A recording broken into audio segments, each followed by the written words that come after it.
Hamas மருத்துவமனை மீது Israel குண்டுவீசி தாக்குதல். காசாவில் உயிரிழப்பு 50,000-ஐ தாண்டியது. காசா சுகாதாரத்துறை அமைச்சகம் அறிவிப்பு.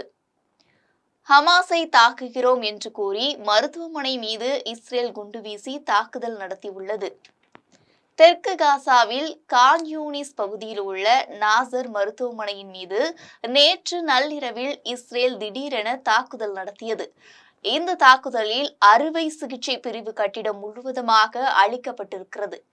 மருத்துவமனை முழுவதும் கடுமையான சேதங்களும் தீ விபத்தும் ஏற்பட்டது. எனவே உடனடியாக நோயாளிகள் அங்கிருந்து அப்புறப்படுத்தப்பட்டன. இந்த விபத்தில் ஒருவர் உயிரிழந்திருப்பதாக தகவல்கள் வெளியாகியுள்ளன. இருப்பினும் பலி எண்ணிக்கை பற்றிய முழுமையான தகவல்கள் வெளியாகவில்லை.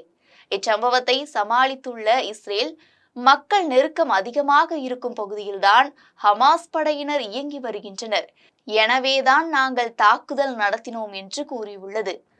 ஹமாஸ் அமைப்பினரால் தான் பொதுமக்கள் உயிரிழக்கின்றனர் என்றும் இஸ்ரேல் கூறியுள்ளது. ஆனால் இஸ்ரேலின் நடவடிக்கைக்கு அந்நாட்டு மக்களே கடும் எதிர்ப்பு தெரிவித்து வருகின்றனர். இஸ்ரேல் பிரதமர் நெதன்யாகு மார்க்கெட்டை இழந்தவராக இருக்கிறார். தன் மீதான கவனத்தை அதிகரிக்க அவர் போரை தொடர்ந்து நடத்தி கொண்டே இருக்கிறார்.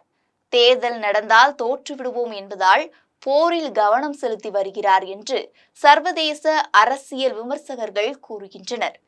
கடந்த 2023ஆம் ஆண்டு அக்டோபர் மாதம் தொடங்கிய இந்த போரை நிறுத்த சீனாவும் ரஷ்யாவும் இதர பல பாலஸ்தீன ஆதரவு நாடுகளும் தொடர்ந்து முயன்றன. தற்காலிக போர் நிறுத்தமும் கொண்டு வரப்பட்டது. இதில் 3 கட்டங்கள் இருக்கும் பட்சத்தில் முதல் கட்டத்தில் இரு தரப்பிலும் தாக்குதல்கள் நிறுத்தப்படும் என்றும் இஸ்ரேல் கைது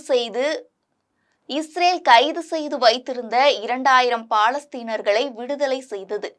பதிலுக்கு 25 பணைய கைதிகளையும் 8 பேரின் உடல்களையும் ஹமாஸ் ஒப்படைத்தது. காசாவுக்கு மனிதாபிமான உதவிகள் அனுமதிக்கப்பட வேண்டும் என்பது இந்த போர் நிறுத்தத்தின் முக்கியமான அம்சம். ஆனால் இஸ்ரேல் இதனை வெறும் 10% அளவுக்கு மட்டுமே அனுமதித்தது.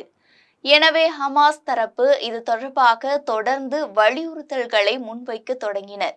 இதையடுத்து 2ஆம் கட்ட பேச்சுவார்த்தைக்காவது வாங்க என்று ஹமாஸ் அழைத்தது. இதில் இஸ்ரேல் பேச்சுவார்த்தைக்கு வராமல் போர் நிறுத்த ஒப்பந்தத்திலிருந்து விலகுவதாக மார்ச் 18ஆம் தேதி அறிவித்தது. அன்றைய தினமே காசா மீது விமான தாக்குதலையும் நடத்தியதில் நூற்றுக்கணக்கானோர் உயிரிழந்தனர். எனவே போர் மீண்டும் தொடங்கியுள்ளது. இந்நிலையில் இஸ்ரேல் தாக்குதலில் உயிரிழந்தவர்களின் எண்ணிக்கை 50,000-ஐ தாண்டியுள்ளதாக காசா சுகாதாரத்துறை அமைச்சகம் கூறியுள்ளது. மொத்தம் 50,021 பேர் உயிரிழந்து உள்ளதாகவும் அது மொத்த மக்கள் தொகையான 23 லட்சம் பேரில் 2.1% எனவும் கூறியுள்ளது.